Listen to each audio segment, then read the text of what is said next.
Caminho da salvação, na série Caminho da Salvação. Temos caminhado, junto, ou sido alcançados, melhor dizendo, por esse caminho, por essa vereda que nos encontra em algum momento da nossa vida. A gente já foi vendo algumas palavras que aparecem no caminho da salvação. De início, logo, a gente viu a história de Jonas, que talvez é esse grande resumo de como Deus salva as pessoas, de como Deus vai lá e alcança os inimigos dele. A saber você vai lá e alcança fazendo o que for preciso, seja engolindo alguém, enfim. A história de Jonas foi esse preâmbulo ali para iniciar a gente. Depois a gente foi vendo o primeiro passo, que é a queda. Somos salvos do quê? Por que somos salvos? Para que precisamos de salvação? Por que Jesus morreu? Por que ele veio até nós? A queda foi o primeiro passo. Depois Felipe pregou sobre olhar para o Antigo Testamento e perceber como a salvação funcionava ali e era preparada até a chegada de Jesus. Olhar para o Antigo Testamento, esses 39 livros, essa história de 2, 13 mil anos que vai sendo contada ali, olhar para isso e ver como Jesus estava costurando ali com linhas de amor esse Antigo Testamento, salvando o seu povo, é verdade, salvando as pessoas como ele salva nós, mas também construindo essa história da salvação. E no último domingo, a gente olhou para a conversão que acontece. Esse evento, ou momento, em que o caminho da salvação nos encontra. E nós somos desafiados a responder o Evangelho, o evento de Jesus, essa pessoa, o convite dele. Vinde a mim. Nós somos desafiados a isso. E a nossa resposta vai transformar toda a nossa vida aqui até a eternidade. Esse evento, esse momento chave, nós chamamos de conversão. Bom, talvez você já ouviu o ditado, começar é fácil, difícil é terminar. Bem, começar, a gente até começa, mas o difícil é continuar ou terminar bem. A gente vê isso no casamento. Começar o casamento é mais fácil do que permanecer no casamento e continuar e terminar bem. Então, é muito triste a gente ver as taxas de divórcio, que têm sido cada vez mais altas. Porque terminar algo parece que é mais difícil do que começar bem. No ministério, a gente escuta muitas vezes esse conselho. Tudo bem, você está começando, como eu, um jovem pastor, você está começando. Vai indo. Eu lembro que uma vez a gente estava numa celebração de... Quantos anos o teu avô era de pastor? Acho que era 60 mesmo, cara. É isso aí. É que é um número tão absurdo que parece que é irreal, mas é isso. Era 60 anos, a comemoração era de 60 anos, de ministério pastoral, do avô da Suzy. E, bom, o que tu vai falar, Um cara que está 60 anos aqui, pregando e tal. E aí eu lembro que eu estava sentado assim, constrangido com aquilo tudo, e poucos meses atrás daquela época, eu tinha participado da celebração de 30 anos do pastor Pascoal, lá na PIB de Curitiba, que era a igreja que eu era pastor junto com eles lá. Então, a gente estava muito feliz, nosso pastor aqui, 30 anos, pastor aqui nessa igreja e tal, que legal. E eu estava ali, e assim, foi uma celebração incrível, porque 30 anos, o cara ficar na mesma igreja, pastoreando e tal. E aí eu olhando para o avô da Suzy, poucos meses, semanas depois, eu falei, não, peraí, o Pascoal chegou na metade. Imagina, ele tem que continuar com vigor, com ética, com moral, com santidade, com foco nas escrituras por mais 30 anos para chegar no dia que esse senhor está aqui, Então eu lembro que foi algo muito constrangedor para mim. E de fato, a vida ela vai exigindo de nós, conforme os dias vão passando. Hoje, fazendo devocional cedinho, eu estou lendo a leitura anual, Estou fazendo aquela leitura anual e passei pela história de Davi, quando ele já está com o ministério estabelecido, o reinado, obrigado, mano, o reinado estabelecido, já está com tudo certo, ele já passou as dificuldades dele, já foi perseguido por Saul, já foi escolhido no meio do nada, estava lá cuidando das ovelhinhas, já foi chamado por Deus, enfim, ele já viveu tudo aquilo, e agora ele está com o ministério estabelecido, com o reinado estabelecido, está lá com seus filhos, não há mais guerras. O texto lá de 2 Samuel conta que ele tinha acabado de vencer uma baita guerra. Ele bota os dois sobrinhos, que eram os generais dele, Joabe e Abissai, bota Joabe de um lado, tipo um de costas para o outro, e Abissai para o outro, assim, sabe? Porque tinham dois exércitos. E aí Um fala, ó, se eu estiver perdendo, vai me ajudar. Se você estiver perdendo, eu vou uma vitória incrível, assim, termina lá em cima. E o próximo capítulo é, nesses dias, o rei Davi estava lá num terraço, acordou de tarde, viu a esposa de um dos seus grandes amigos, inclusive, chamou ela e teve relações com ela. Foi um abuso aquilo, no fim das contas. E Davi cai. Ele perde, ela engravida, eles perdem aquele filho, ele, para se livrar, eu vou lendo aquilo, eu fui chorando hoje de manhã. Davi, ele chama o melhor amigo dele, fala assim, se deita com a tua mulher, porque ele tinha acabado de se deitar com a mulher do amigo dele. Então ele chama da guerra que o amigo dele estava, lutando por Davi, se deita com a tua mulher. E aí o amigo, capaz que eu vou me deitar com a minha mulher? Todos os meus amigos estão lá, isso não se faz. Aí no outro dia, Davi embriaga um amigo dele, dá bebida até ele não conseguir ficar bem, e aí ele dorme na porta, não chega em casa. Ele fala, não vou fazer isso, um homem de ética. E aí Davi manda por ele, está aqui Urias, leva essa carta para Joabe lá, para dizer como é que é os próximos passos da nossa batalha. E na carta diz, Joabe, mate Urias. Coloque ele num lugar de frente e mate ele. Esse é Davi. O meio da jornada é difícil, a gente escorrega. Terminar bem é muito difícil. Bom, no caminho da salvação, a gente vai perceber que, no fim das contas, tanto o começo, quanto o meio, quanto o fim, a trajetória inteira, é muito difícil, para não dizer impossível. Impossível, acho que seria a palavra mais bíblica. Lembra de Jesus, quando ele está ali conversando com aquele jovem rico, e aí o jovem rico aparentemente está fazendo tudo certo, aos olhos até das pessoas é uma pessoa bem-sucedida, e aí ele fala, o que mais eu tenho que fazer para alcançar o reino de Deus? Jesus fala, vende tudo e dá para os pobres e tal, assim, vamos ver até onde está teu coração. E aí ele sai, porque ele não queria fazer aquilo, claro. E aí os discípulos ficam assim, Jesus fala, é muito difícil, né, um rico ser salvo e tal. E os discípulos, não, se ele é difícil para ele, então para quem vai ser salvo? Para quem vai ser fácil ser salvo? E Jesus crava, é impossível. Jesus afirma, para os homens isto é impossível.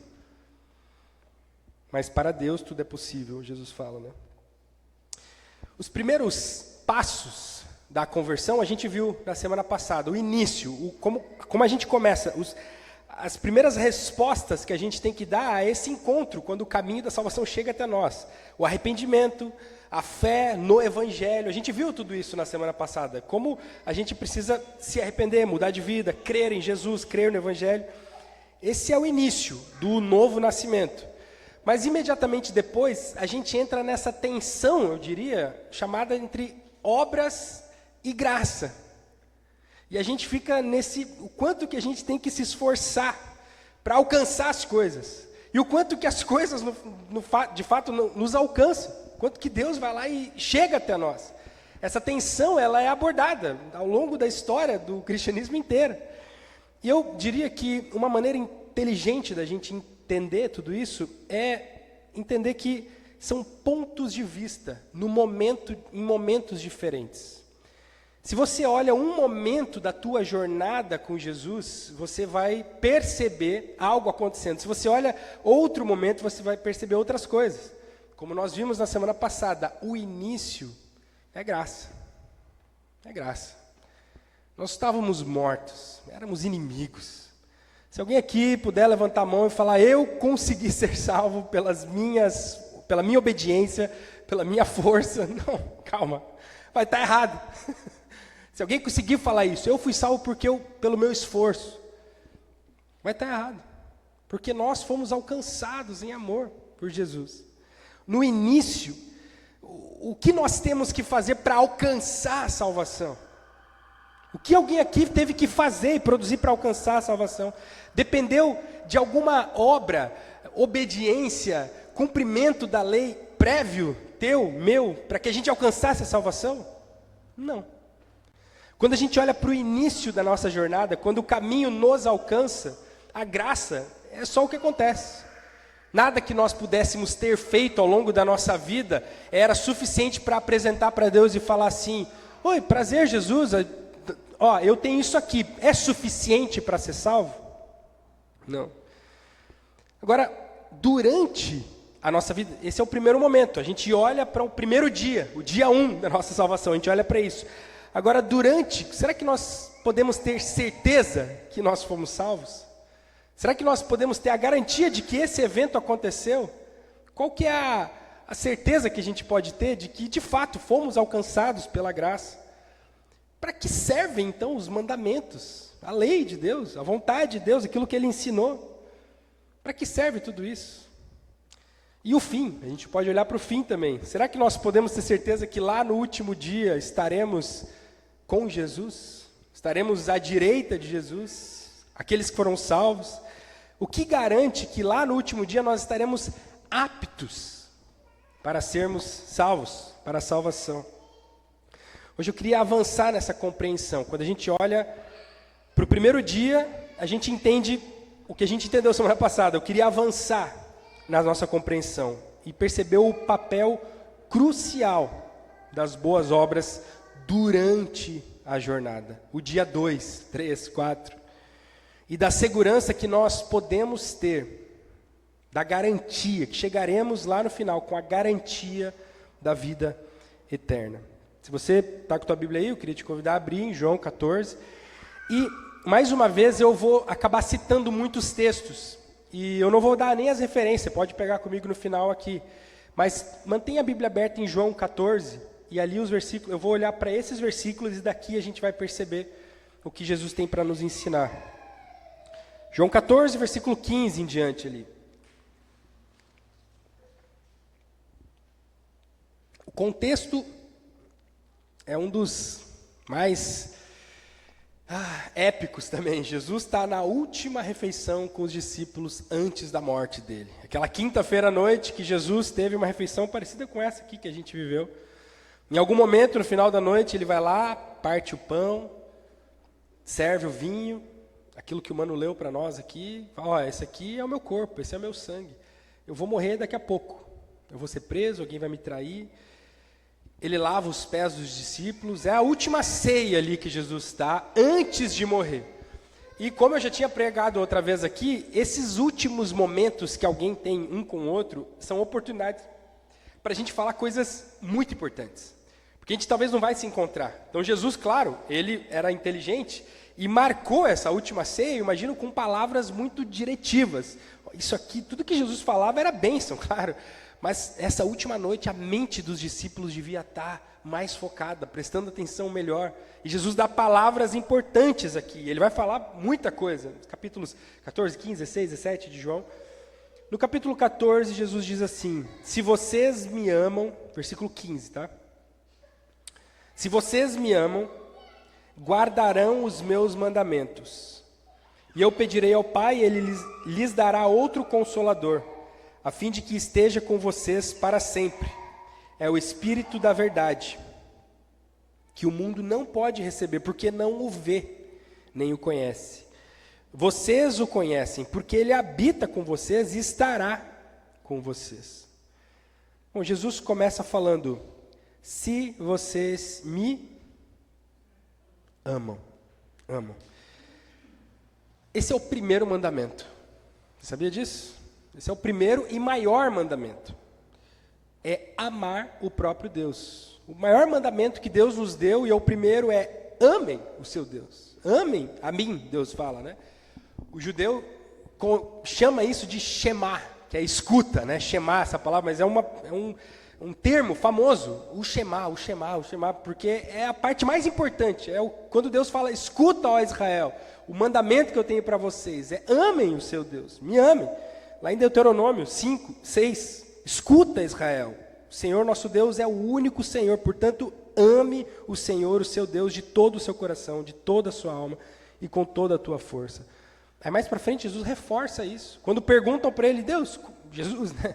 Qual é o mandamento mais importante? Então Jesus responde, ame o Senhor, o seu Deus, de todo o seu coração, de toda a sua alma, de todo o seu entendimento.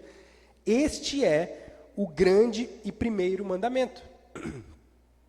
Deus disse isso para Israel, reforçou isso, Jesus reforça isso e deixa muito bem claro. O que eu mais espero de vocês, a coisa mais importante é me amem. Eu sou o Deus de vocês, me amem. Mas, lembra o que nós vimos lá no início do caminho da salvação? A queda. No pecado, nós somos inabilitados a amar a Deus. Somos incapazes de amar a Deus. A nossa natureza pecaminosa vai lutar contra tudo que nos empurra para amarmos a Deus. Sozinhos nós não conseguimos amar a Deus. João vai dizer, a condenação é esta: a luz veio ao mundo, mas os homens amaram mais as trevas do que a luz, porque as suas obras eram más. E Paulo vai dizer, não há uma só pessoa que faça o certo, não há ninguém que tenha juízo, não há ninguém que adore a Deus, todos se desviaram do caminho certo.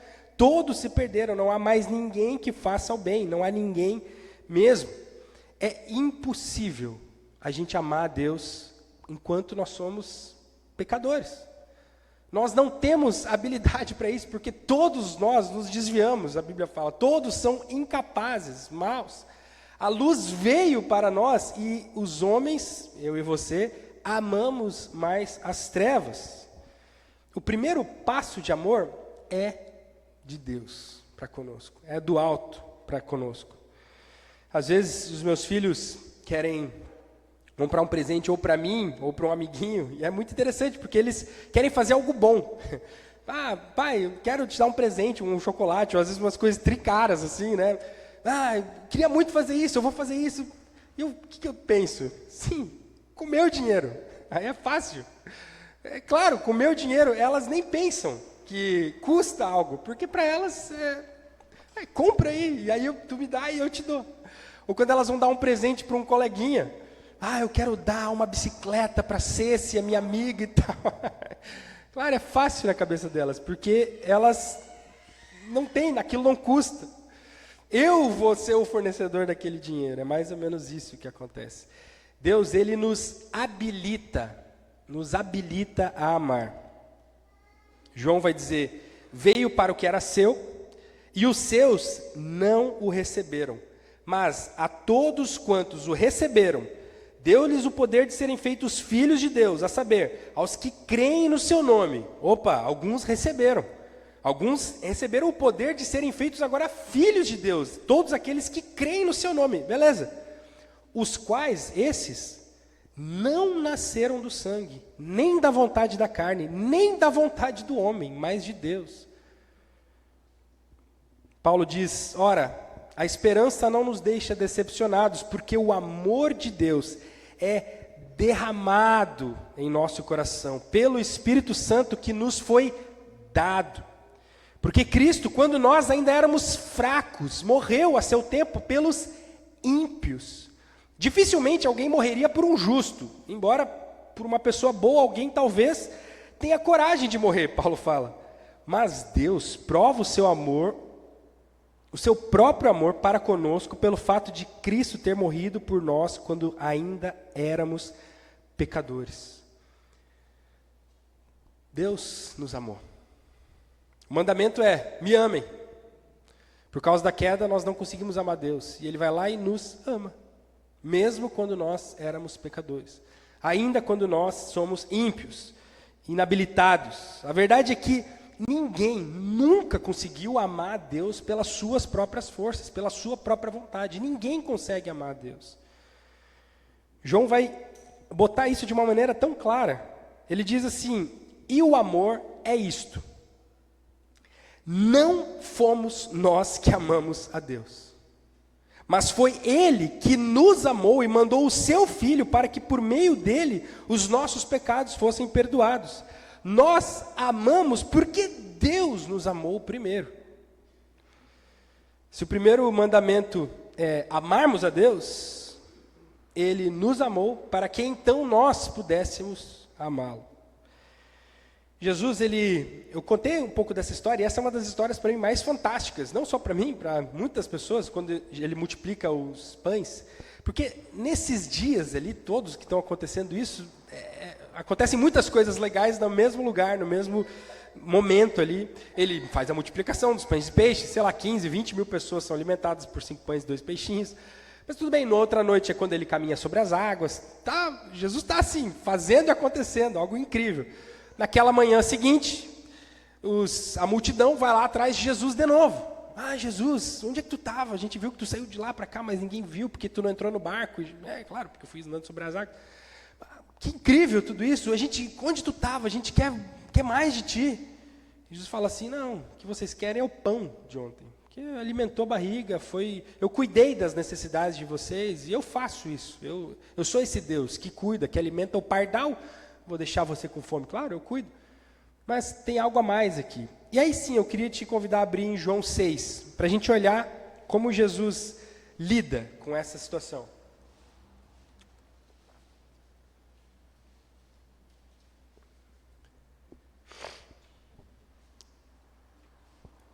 João 6. Vou esperar você abrir e eu não vou ler todos os versículos, tá? Então eu vou te pedir paciência comigo, assim, misericórdia, mas também intuição. Eu vou ir falando os números que eu estou lendo e você vai acompanhando aqui comigo no capítulo 6, tá?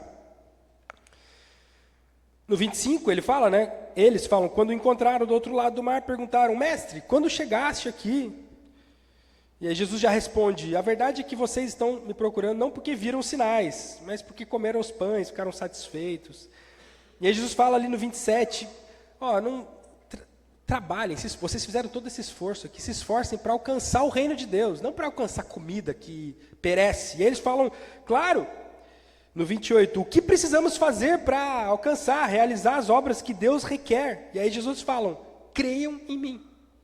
A obra que Deus quer que vocês façam é creiam. E creiam, lembra da semana passada, tenham fé. E fé é confiem absolutamente em mim. Vocês não precisam fazer nada, a não ser confiar em mim, no que eu estou fazendo. Ah, mas que milagre você vai fazer para que tenhamos fé em ti? Eles perguntam e tal. E aí Jesus fala no 35, eu sou o pão da vida. Aquele que vem a mim nunca mais terá fome, aquele que crê em mim nunca mais terá sede. Mas, como eu lhes disse, vocês me viram, mas ainda não creem, não têm fé em mim. Todo aquele que o Pai me der, virá a mim. E quem vier a mim, eu jamais rejeitarei. Pois desci dos céus, não para fazer a minha vontade, mas a vontade daquele que me enviou. E a vontade de quem me enviou é esta, que eu não perca nenhum de todos os que ele me deu. Pelo contrário, eu o ressuscitarei no último dia. De fato, a vontade do meu Pai é que todo aquele que vir o Filho e nele crer tenha a vida eterna, e eu o ressuscitarei no último dia. Essa é a nossa esperança, amém? Então, 41, os judeus começaram a murmurar contra ele, porque ele tinha dito, eu sou o pão que desceu do céu. E eles começam a pensar assim, o pão que desceu do céu? A gente já teve isso há uns 2000 anos atrás, o maná caía. Moisés, o maior nome da nossa história, o maior profeta da nossa história, trouxe o pão. Agora, quem que é esse que está falando que ele é o pão que veio do céu? 42, e diziam, esse não é Jesus, o filho de José? Por acaso não conhecemos o pai e a mãe dele? Como é que agora ele diz, desci do céu? Jesus responde no 43, não fiquem murmurando entre vocês, ninguém pode vir a mim se o Pai que me enviou não o trouxer, e eu o ressuscitarei no último dia.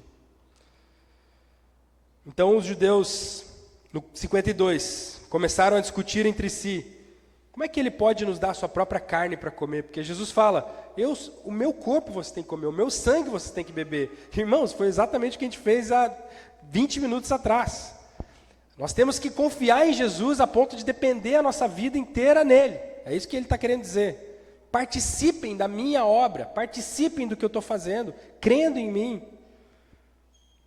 E aí Jesus responde no 53, em verdade lhes digo, que se vocês não comerem a carne do Filho do Homem e não beberem o seu sangue, não terão vida em vocês mesmos. Quem come a minha carne e bebe o meu sangue tem a vida eterna, e eu o ressuscitarei no último dia. Pois a minha carne é verdadeira comida, e o meu sangue é verdadeira bebida. Quem come a minha carne e bebe o meu sangue, permanece em mim e eu permaneço nele. No 60, muitos dos seus discípulos, tendo ouvido tais palavras, falaram, isso é loucura, esse cara está louco. Duro é esse discurso, ele está se fazendo como Deus, só pode. Quem pode suportá-lo? E ele se afasta daquela multidão de milhares de pessoas, lembra? Ele tinha feito 5.000 homens serem alimentados na última tarde. Então tinham milhares de homens, mulheres e crianças ali. Eles fogem, porque eles não aguentam esse discurso de Jesus.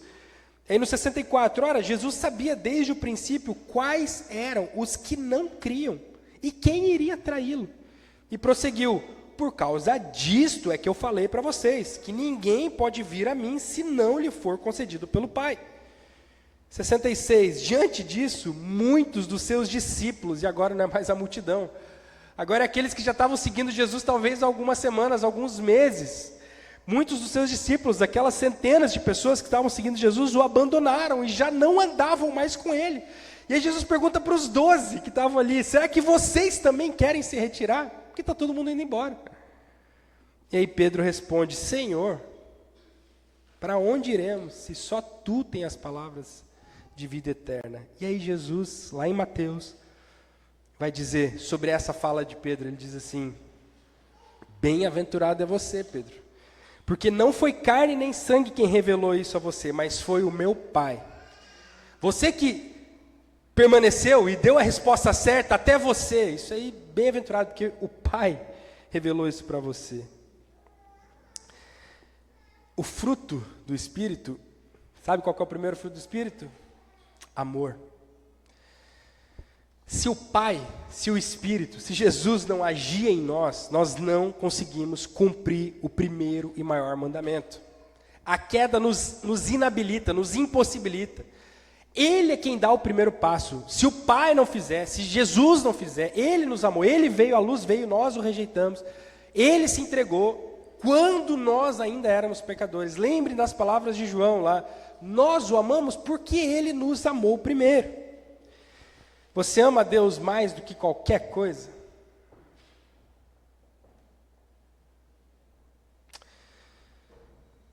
Eu vou te dar o caminho. Peça. É Ele quem derrama o amor dEle através do Espírito Santo. Peça. Deus, abençoa a nossa igreja. Abençoa a minha vida, cada família aqui, cada homem e mulher. Nós precisamos do Senhor para Te amar. Amém? Vamos voltar para o texto de João 14? Nosso texto base aqui. Umas páginas para frente aí. Se vocês me amam, ok? Pegamos o amor. Se vocês me amam, e agora o amor ele já tem uma outra profundidade quando a gente olha como nós amamos a Deus. Tudo o que eu falei até agora. Se vocês me amam, guardarão os meus mandamentos. Se alguém concluísse então, não, peraí. Se por termos sido alcançados por Deus, sem que nós tivéssemos feito nada de bom prévio, sem que nós tivéssemos apresentado nada de bom, nossa jornada então vai ser sem esforço, da mesma maneira. Se alguém tivesse essa conclusão, não poderia estar mais errado. Se nós pensamos que por termos sido alcançados pela graça, em amor, sem que tivéssemos feito nada, porque nós éramos ímpios, pecadores, e não amávamos a Deus, amávamos as trevas, todos os textos que eu falei, se foi assim que Deus nos alcançou, a nossa jornada de fé, a nossa jornada no caminho da salvação vai ser sem esforço algum. Seria uma conclusão errada. De novo, tem a ver com o momento de vida que nós analisamos. Lembra do olhar, do prisma, onde você coloca os olhos? No primeiro dia, ou no segundo, terceiro, e ao longo da jornada. No início da conversão, quando nós somos alcançados por esse caminho, nenhuma obediência vai nos fazer chegarmos aptos àquele dia. Quando o Evangelho chega para nós, a gente não pode, nenhum de nós pode afirmar: eu já amo a Deus, eu já conheço, eu já obedeço, eu já faço a vontade dEle. Não. Se nós estamos mortos, nós precisamos ser trazidos à vida, nascermos de novo, é o que Jesus fala lá para Nicodemos. Se não nascer de novo, assim Jesus nos encontra. Agora, depois que nós fomos feitos nova criatura, e tudo para trás ficou para trás, nós fomos feitos novas criaturas, nós precisamos obedecer. Agora, após a conversão, é nosso dever gerar frutos, obedecer, gerar boas obras. Amar é obedecer, é o que Jesus fala. Se vocês me amam, obedecerão. João diz, porque este é o amor de Deus, que guardemos, obedeçamos os seus mandamentos. Jesus vai dizer, a pessoa que me ama, obedecerá a minha mensagem. A pessoa que não me ama, não obedece a minha mensagem. Às vezes eu falo isso com as crianças. Parece que eu vou falando de tantas maneiras e a gente vai ensinando, você que é pai sabe, a gente vai falando. E aí a gente precisa chamar a criança, assim, estou vendo o Joaquim aqui, a gente precisa chamar ela e falar assim, cara, eu preciso ser simples aqui. Ó, A é igual a B e B é igual a, sabe, coisa simples. Às vezes eu vejo Jesus olhando para nós e falando assim, a pessoa que me ama obedece a minha mensagem. A pessoa que não me ama não obedece a minha mensagem. Eu não consigo simplificar mais, parece que Jesus fala. Por que vocês me chamam, ele pergunta, de Senhor, Senhor? Por que vocês me chamam de Senhor e reconhecem tudo isso se vocês não fazem o que eu mando? Eu estou falando coisas para vocês, e aí vocês, sim, Senhor, mas vocês não se mexem. Estão parados sem obedecer o que eu mandei. O chamado de Jesus, ele envolve obediência. Envolve obediência radical. Lembra quando ele fala, se o teu olho te faz pecar, arranca fora. Se a tua mão direita te faz pecar, arranca fora. Eu não estou brincando aqui de dar ordens, Jesus fala. Eu estou esperando obediência. Eu estou mandando vocês fazerem coisas. E quem me ama, obedece. Jesus vai dizer também, aquele que ficar firme até o fim será salvo. Aquele que permanecer firme até o fim será salvo. Nós precisamos de perseverança. Nós precisamos de crescimento constante. Paulo vai dizer assim, meus amados, como vocês sempre obedeceram, não só na minha presença, porém, muito mais agora na minha ausência, desenvolvam a salvação de vocês com temor e tremor. Trabalhem a salvação, vocês estão parados aí por quê? Obedeçam e melhorem. Vocês precisam crescer. Jesus, ele não olha para nós esperando a perfeição, mas ele espera sim o crescimento, a progressão. Nós precisamos estar amadurecendo, é o que Paulo fala. Desenvolvam a salvação de vocês. Jesus talvez coloca isso da maneira mais dura, assim, e dura porque ela é visceral, é a melhor palavra. Quando ele diz, se vocês querem me seguir, se alguém quer vir após mim, me seguir, negue-se a si mesmo, a cada dia tome a sua cruz e então siga-me. Vai custar tudo de você. Vai custar tudo de você seguir Jesus. Tudo, tudo. Deus nos salvou, Paulo ensina isso, inclusive esperando que a gente fizesse essas boas obras. Contando com isso, não como se a gente pudesse decepcioná-lo, mas nos criou para que de fato nós fizéssemos as boas obras no mundo. Ele vai dizer lá em Efésios, pois foi Deus quem nos fez o que nós somos agora. Tirou do nosso estado anterior e pôs no nosso estado atual. Nos deu vida, né? Nos amou. Foi Deus quem fez isso que somos agora, em nossa união com Cristo Jesus. Ele nos criou para que fizéssemos as boas obras que Ele já havia preparado para nós. Eu salvei esse povo para que esse povo me obedeça e cumpra as coisas que eu tenho para eles e façam boas obras. Amem uns aos outros, ajudem a humanidade, edifiquem, façam coisas. Talvez um resumo de tudo isso está lá em 1 João, quando João diz, se obedecemos aos mandamentos de Deus, então temos certeza de que o conhecemos. Se alguém diz, eu o conheço, mas não obedece aos seus mandamentos, é mentiroso e não há verdade nele. Porém, se obedecemos aos ensinamentos de Deus, sabemos que amamos a Deus de todo o nosso coração. É assim que podemos ter certeza que estamos vivendo unidos com Deus. Quem diz que vive unido com Deus, deve viver como Jesus viveu. Se você diz que você vive unido com Deus, então me mostra isso. Quero ver o que João está falando. Então mostra que você vive como Jesus viveu, faça as coisas. A obediência a Deus, talvez ela funcione como esse documento, essa certidão. Você não é casado porque tem a certidão, mas isso mostra que você é casado. Apresenta isso. Tiago talvez é o mais duro de todos ao dizer, a fé sem obras é morta. Não adianta nada. Você vai dizer, eu tenho fé? Cadê as tuas obras? Cadê as tuas obras? Como está a saúde da tua fé? Está firme? Está mais morta do que firme?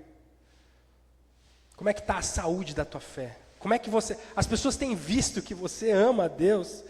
Você tem obedecido o que Jesus manda você fazer. O durante é esse. Vai te custar tudo, queridos. Tudo. Por isso que eu disse lá no começo. Se por algum motivo a gente se confundir, achar, não, mas espera aí, se eu não fiz nada para ser alcançado por Deus, talvez isso seja muito fácil de viver a vida com Deus. Você vai estar completamente enganado. Porque vai te custar tudo que você tem. Tudo. Agora, tem uma boa notícia. A garantia dessa obediência também está vinculada à força, ao amor, ao poder de Deus. Lembra daquele versículo que Paulo diz, assim, meus amados, como vocês sempre obedeceram, não só na minha presença, mas muito mais agora na minha ausência, desenvolvam a sua salvação, com temor e tremor. Paulo fala, evoluam, sejam cada vez mais obedientes, porque é Deus quem efetua em vocês tanto o querer quanto o realizar, segundo a sua boa vontade. É Deus quem opera em nós tudo isso. Em Hebreus diz assim, esta é a aliança que farei com eles. Depois daqueles dias, diz o Senhor, imprimirei as leis, as minhas leis, no coração deles. Eu escreverei sobre a sua mente a minha lei. Também os seus pecados, as suas iniquidades, não me lembrarei mais. Quem faz você obedecer ao próprio Deus é Ele. Ele que escreveu a lei dele no nosso coração, na nossa mente. Como é que você tem buscado melhorar a sua moral com Deus?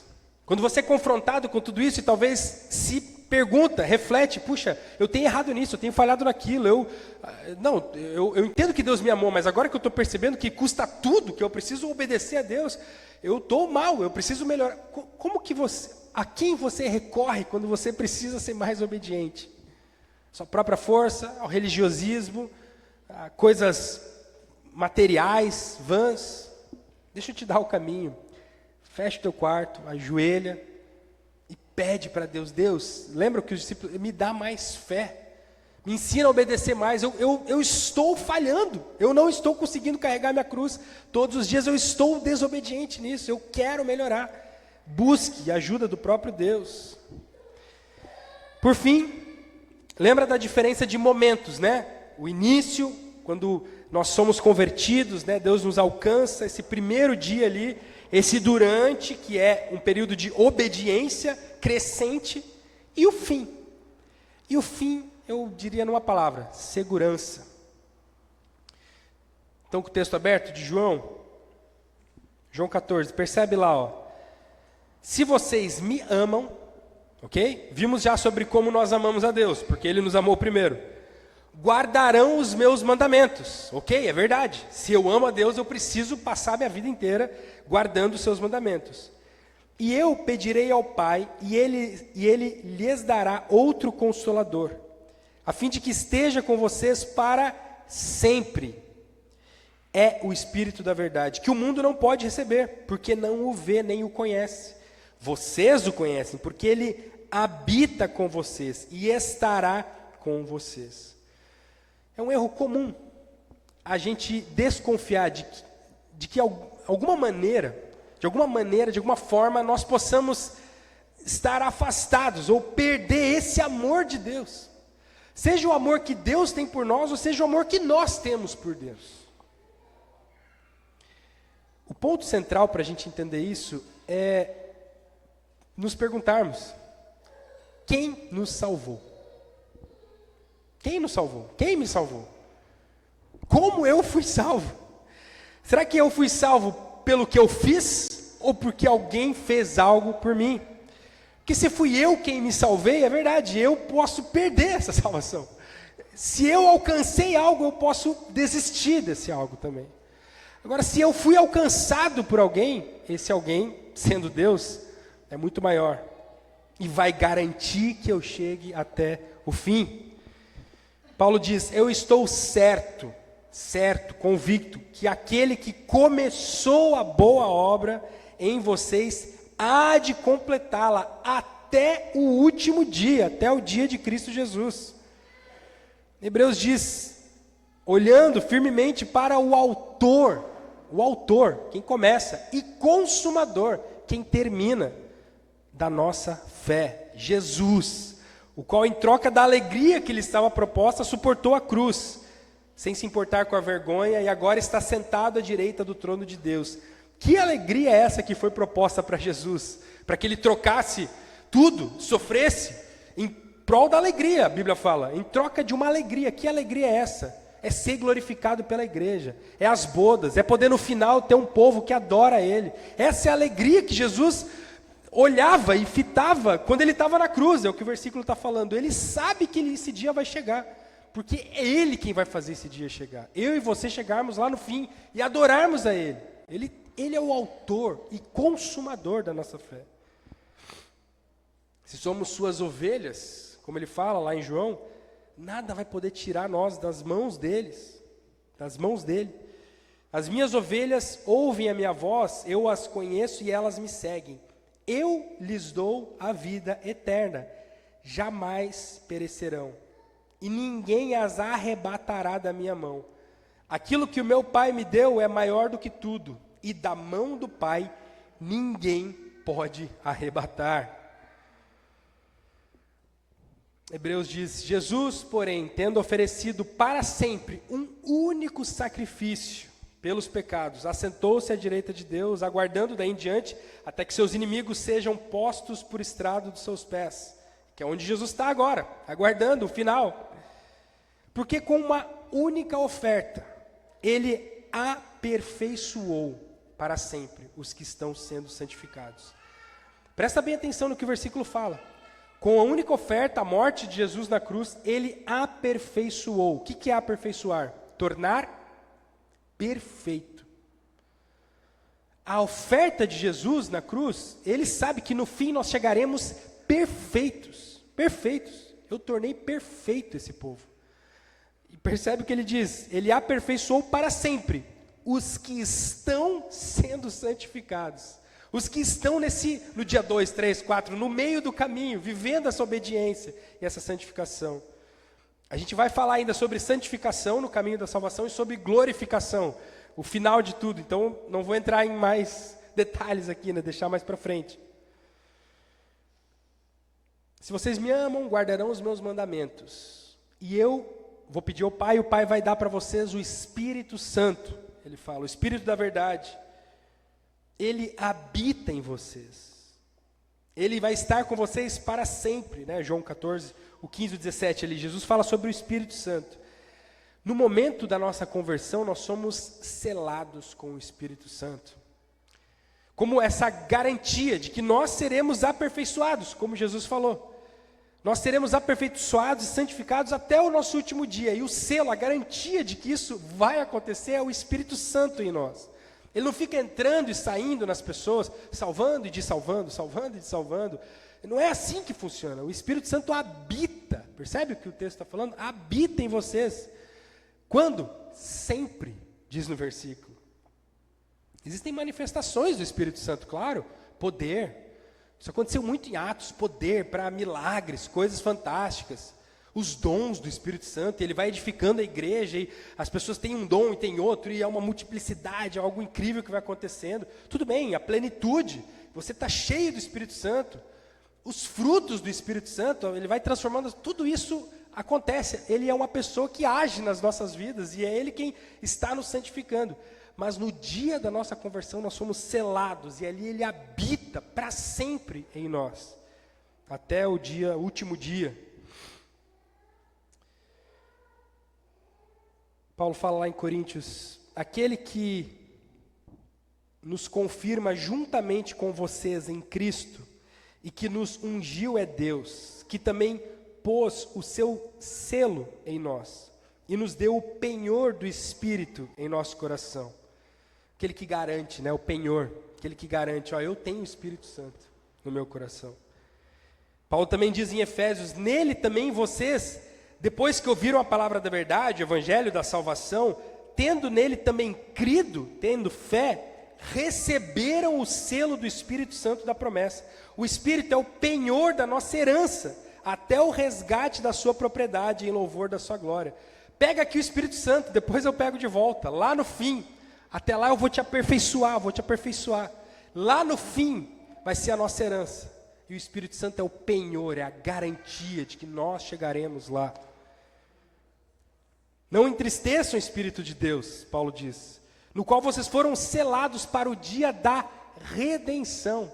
Não o dia da dificuldade, não o dia que você pecar, não. Você vai perder, entre aspas, o Espírito Santo, você vai trocar ele, você vai apresentar isso, esse selo, lá no dia da redenção, quando você vai receber a sua herança. Se fomos realmente salvos, alcançados e convertidos, nada nos separa do amor de Deus. Nada. Talvez a convicção máxima que a gente tem é quando Paulo fala de uma maneira poética. Então quem pode nos separar do amor de Cristo? Serão os sofrimentos, as dificuldades, a perseguição, a fome, a pobreza, o perigo, a morte. Como dizem as Escrituras, por causa de ti nós estamos em perigo de morte o dia inteiro. Somos tratados como ovelhas que vão para o matadouro. É difícil o que está acontecendo aqui, no durante, na vida. Em todas as situações, nós temos a vitória completa por meio daquele que nos amou. Pois eu tenho a certeza de que nada pode nos separar do amor de Deus. Nem a morte, nem a vida, nem os anjos, nem outras autoridades ou poderes celestiais. Nem o presente, nem o futuro, nem o mundo lá em cima, nem o mundo lá embaixo. Em todo o universo não há nada que possa nos separar do amor de Deus, que é nosso por meio de Cristo Jesus, nosso Senhor.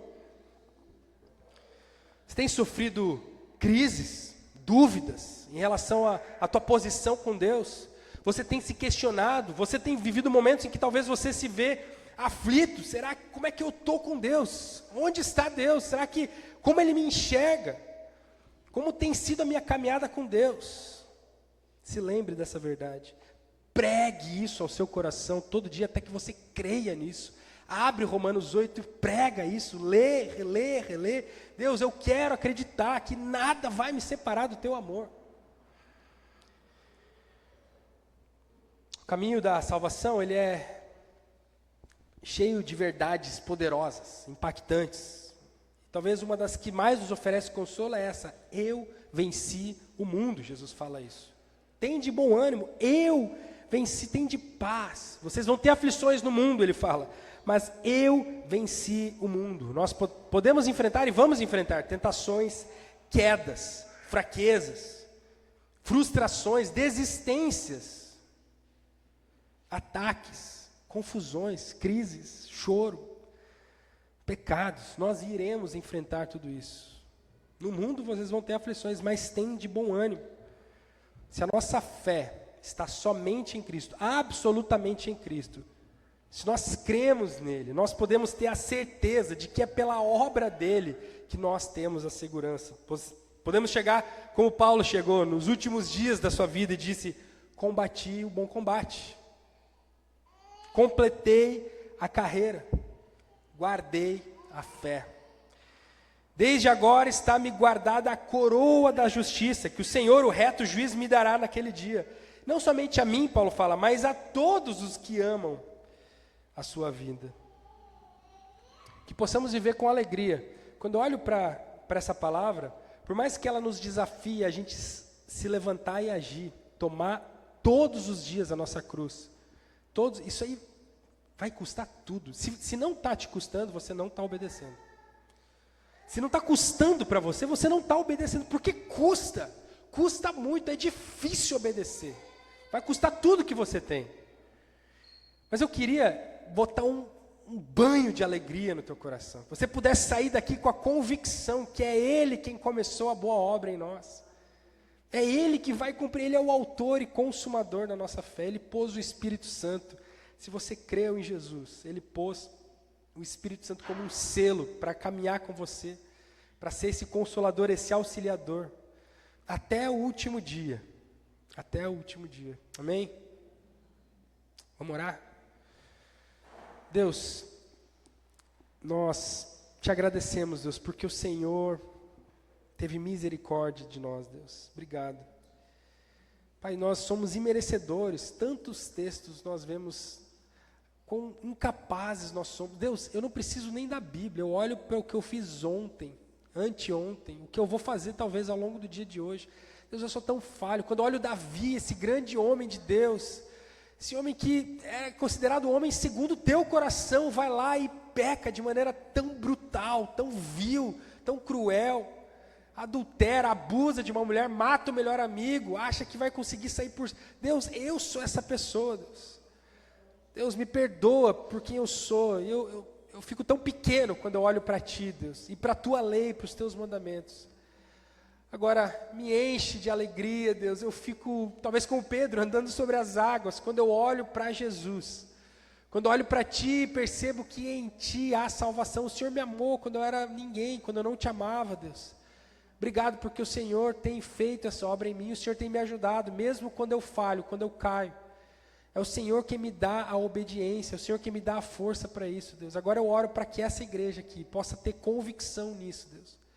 Deus, aqueles que ainda não estão firmes, que estão fraquejantes, Deus, que talvez não entenderam ainda exatamente tudo isso, que talvez não colocaram a sua confiança em Ti. Deus, eu oro em nome de Jesus, salva essas pessoas agora, Deus. Converte o coração, alcança, derrama o Teu amor, a Tua luz, ilumina essas pessoas agora, Deus. Nós queremos ver pessoas alegres, alcançadas por Ti, Deus.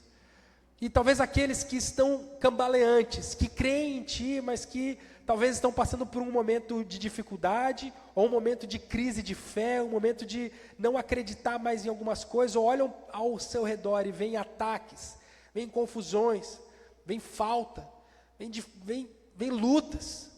Deus, para essas pessoas eu peço, por favor, Deus, que o Teu Espírito Santo possa ser esse consolador agora, nesse momento, Deus, que elas possam estar escutando a doce voz do Teu Espírito, Deus. Espírito Santo, fala com a Tua igreja, nós estamos aqui clamando, pedindo, como o Mano falou, Tu habita em nós e ora em nosso favor com gemidos inexprimíveis. Por isso eu peço agora, Espírito Santo, vai e trabalha nos nossos corações, para que possamos sair dessa manhã com uma alegria, uma convicção e uma gratidão por quem o Senhor é, Deus. Em nome de Jesus. Amém.